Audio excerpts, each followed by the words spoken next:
Good morning.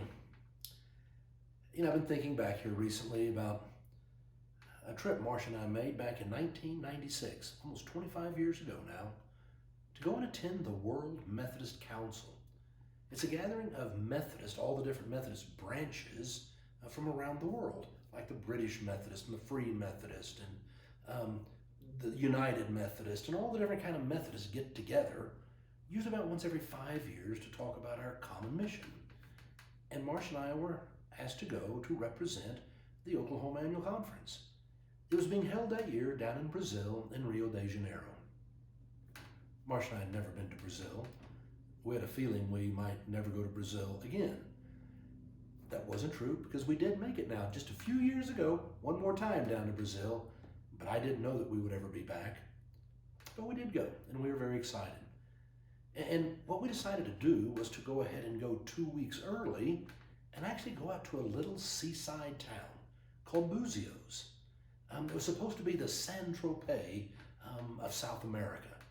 And we thought it'd be fun. Let's go to the beach. Let's go see another part of Brazil. Well, what we learned while we were there was that in Brazil, there are many people who are living a good life there in the cities. We've also learned that there were many people who were poorer than by American standards. As we traveled out in the countryside, you begin to see they didn't have all the things that we would have in homes, but we also realized they had great pride and they took care of them. People were always out with these little brooms, sweeping their front porch, sweeping the dirt in front of their house to keep it clean and all looking good. Their yards were picked up. They didn't have old junky cars in them or things lying around. No, they took care of their homes. They were modest, but they were well taken care of. There was pride. We also learned how much the Brazilian people were incredibly friendly and kind. The majority of the country is Christian. They are mainly Catholic, though there is Methodist and all the other denominations as well. We had a great time. The thing is that in Brazil, they speak Portuguese. It's not Spanish, it's Portuguese. And I can tell you that Portuguese has nothing to do with Spanish. I did not know that. We had a dictionary to help us to know the Portuguese language. And when we landed, we had to make a connection while we were in Brazil. And it really happened suddenly, very quickly. We had to hurry off the plane, and we left our dictionary on the plane. So we were now in a country where very few people spoke English. They spoke Portuguese, and it had no relation to any language that we knew. So it made life challenging. Well, Marsha and I got to the airport. We rented a car, and we got us this very rudimentary map. I mean, it was very basic, but we could follow how to get out to Buzios, out on the coast. We started off. We wanted to take the low-lying road, but the signage was not good.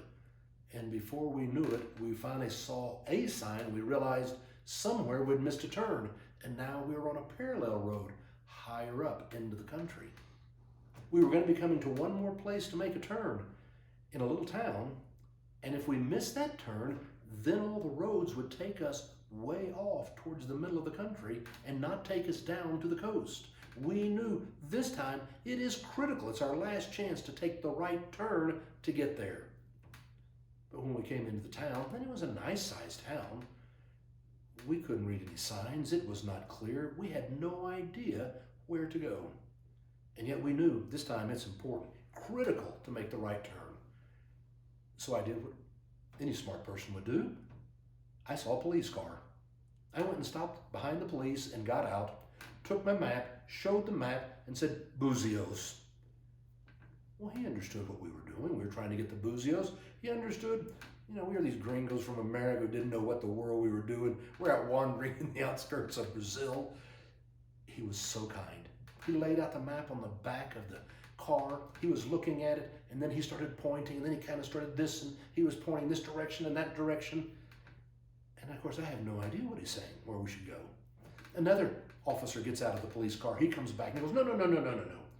And he starts pointing this direction and that direction and doing kind of this. And again, I'm thinking, I am still clueless.